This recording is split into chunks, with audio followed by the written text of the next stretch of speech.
Welcome back to the deep dive. Today, we're basically giving you an access pass, a real insider's guide to the upcoming Woolwich Business Connections meetup. It's the last one for 2025. And this isn't just about, turning up. It's about getting the most out of it, really maximizing the experience. Yeah, exactly. And we should say all our info for this deep dive comes straight from a really insightful chat we had recently with Jason Kipfer. Right. He's the founder and chair of the locally connected community hub, the group organizing it all. So essentially, we're giving you the playbook, the thinking behind it, the strategy, Yeah. and the key do's and don'ts for networking successfully there on October 21st. Okay, let's lock down the basics first, the logistics. Absolutely. So pencil this in. Tuesday, October 21st, 2025. And the venue for this final regional meetup of the year is the fantastic Rural Roots Brewing Company. Rural roads, and that's in Elmira, right? That's it, Elmira. Okay, for listeners maybe not familiar, Elmira. It's quite a distinctive community, isn't it? It's about, 15 kilometers north of Waterloo? Yeah, roughly. Yeah. And it's definitely got its own strong identity, really steeped in tradition. Famous for the Maple Syrup Festival, obviously. Oh, yeah, a huge event. Goes way back to 1965.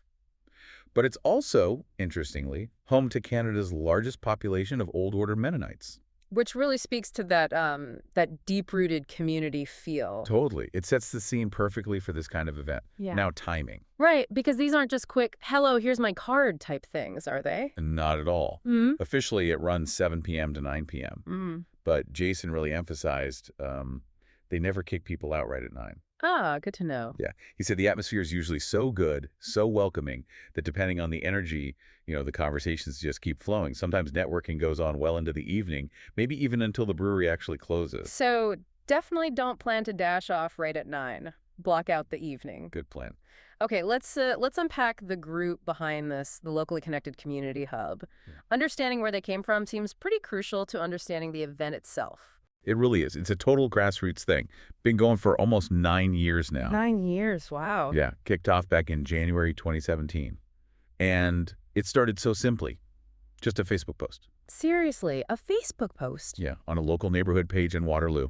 Just an invite saying, hey, let's get together at a local pub, meet the neighbors. That's incredible. So this whole network, which is clearly a big deal now, grew from that one simple invitation. Pretty much. It speaks volumes about tapping into a real need for connection.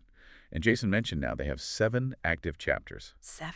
Across where? Kitchener-Waterloo, Cambridge, Gulf, Woolwich Township, obviously, Stratford and area, and even down into the Niagara region. Wow, so we're talking over 2,500 people involved now. That's the number, yeah, over 2,500. Okay, but how do they keep that initial, local pub, neighborly feeling when they're that big and spread out? What's the glue? The mission. Well, the core vision, connecting it all, is actually really straightforward. It's about making the communities they operate in more inclusive, safer, and just generally more welcoming places.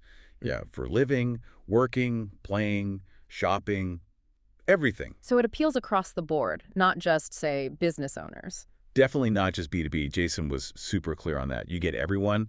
Entrepreneurs, sure, but also people in regular 9-to-5 jobs, retirees looking to stay connected, young professionals starting out. So the common factor is just wanting to feel more connected locally. Exactly. And that leads right into their approach to business development, which I think is, really refreshing. How so? They do it, as Jason put it, the old-fashioned way. It's all about building relationships first. Okay. Not the hard sell immediately. No, none of that. The idea is simple. The more you show up, the more you engage genuinely, the more visible you are in the community through the hub. Well, the more trust you build. And that trust eventually leads to business or opportunities down the line. Precisely. It's a long game. Yeah. It filters out the people just looking for a quick transaction. Which actually segues perfectly into talking about the venue choice, Rural Roots Brewing Company. Given that focus on community and maybe slowing things down, it feels like a really deliberate pairing. Oh, 100% intentional. Jason talked about the owner, Roger Lichty. Right. And the alignment is just spot on. Roger grew up on a farm just outside Lustol, and the brewery itself is consciously designed to celebrate those rural roots. Which, as we said, resonates perfectly in Elmira. Exactly. And Roger's background is interesting, too. He's a carpenter by trade. So that hands-on building aspect. Yeah, but the spark for the brewery itself, it came from volunteer work he did overseas for 5 years. He specifically mentioned England, saying, "A seed got sown for me in British pubs. Interesting. Not from brewing school, but from the community aspect of pubs. And that's the absolute core of their philosophy, and it mirrors the hubs. Roger Lickey says quite directly their main passion is not the beer itself. Wait, really? A brewery owner saying that? Yep. He says their focus, their capital P passion, is community, roots, creating that comfortable, welcoming space for everybody. The beer. That's their small p passion. Okay, that's fascinating. How does that work as a business model, though? Focusing on community over the product. Well, that's the genius of it, I think. They craft beer that, in their words, encourages people to slow down and savor the nuances of something special. Ah, so the experience is the product, in a way. Exactly. By focusing on creating that atmosphere, that moment to slow down, the beer becomes part of that special experience. It's not just a commodity. And that ties right back to the hub's networking philosophy. Slow down, savor the connection, don't rush the transaction. You nailed it. The business success, for both the hub and the brewery, seems to follow the quality of the connection and the experience. It makes total sense. And Jason did mention the physical space is great for meetups too, right? Something about a tent? Yeah, they have this big open tent outside the main building. Apparently, it's become a real hub, pardon the pun, for local gatherings, just built for this kind of community event. Perfect. Okay, let's shift to the partners making this October 21st meetup happen. Because who supports these things tells you a lot about the values, too. Absolutely. And first up, the happy hour sponsor is the Cooperators in Elmira, specifically Esther Weber's agency. Esther's story sounds like pure Elmira, very rooted. Totally. She's first-generation Canadian, but grew up right there. Hawks Hill, schooled in Linwood, high school in Elmira. And her family background is in local business, too. Yeah, her dad had an auto electric business, served the local farming community for like 40 years. So she gets the small-town economy, the importance of relationships. And she moved into insurance later, took over the Cooperators agency. Right. Big career pivot during the pandemic, actually, from travel agent, which she did for a long time, to insurance. Took over the Elmira agency in 2023, but that relationship focus clearly carried over. And choosing Cooperators specifically, was there a reason? Yeah, she mentioned being drawn to their history.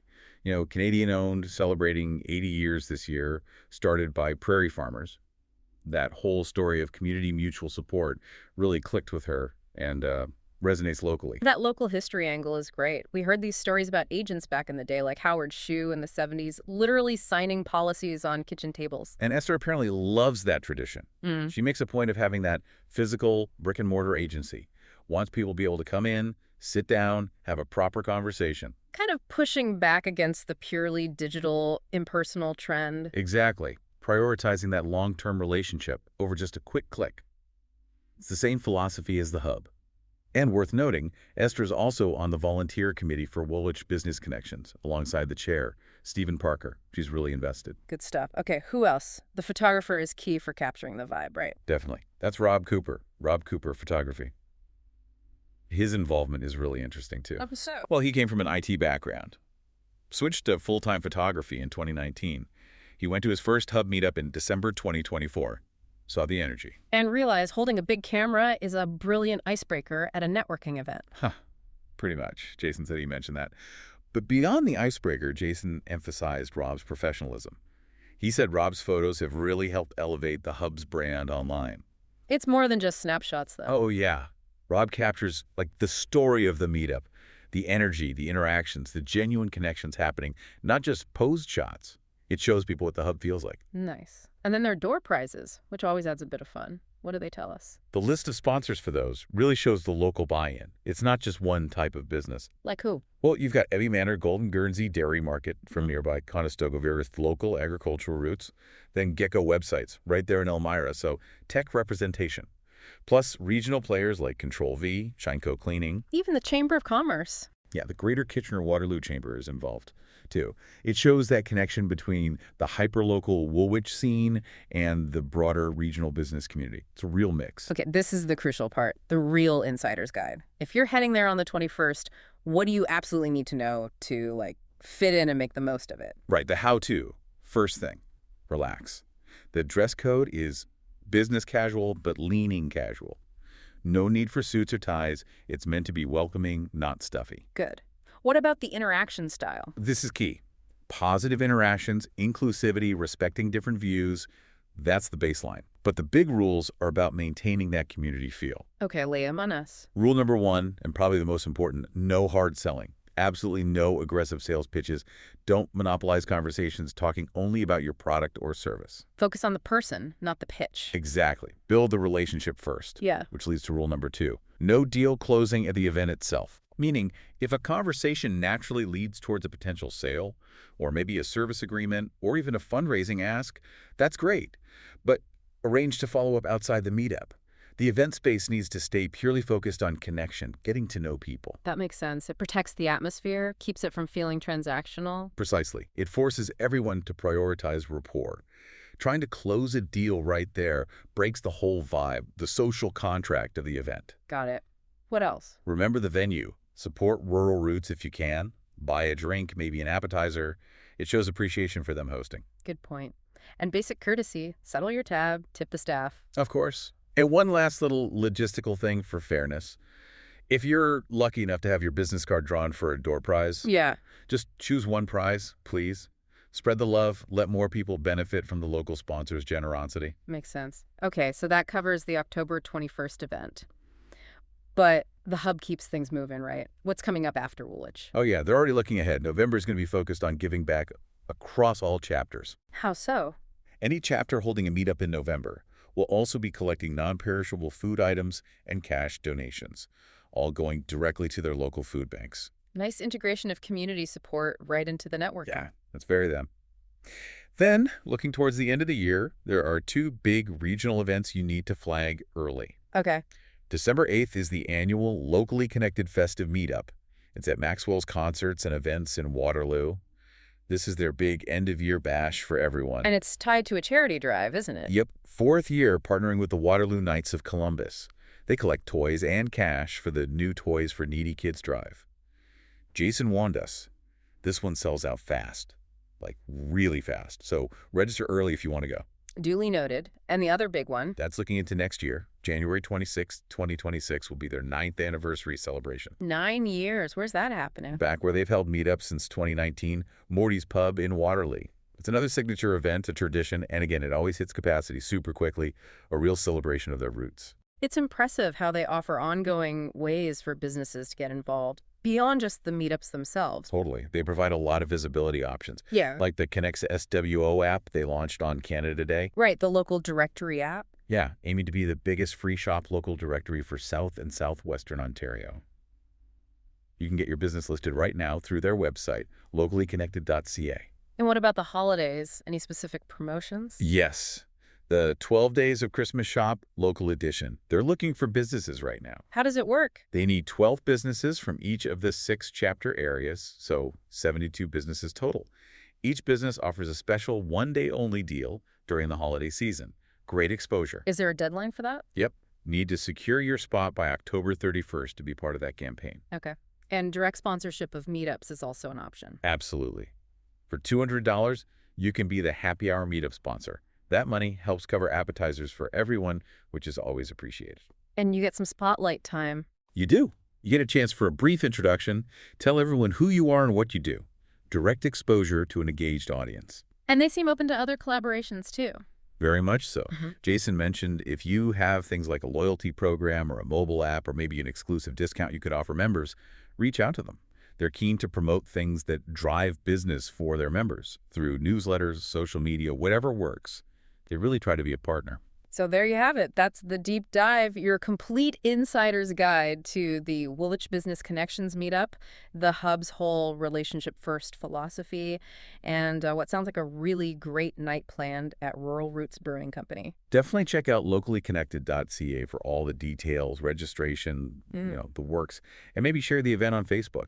Help keep that community buzz going. Okay, time for our final thought, something for you to chew on after listening. Right.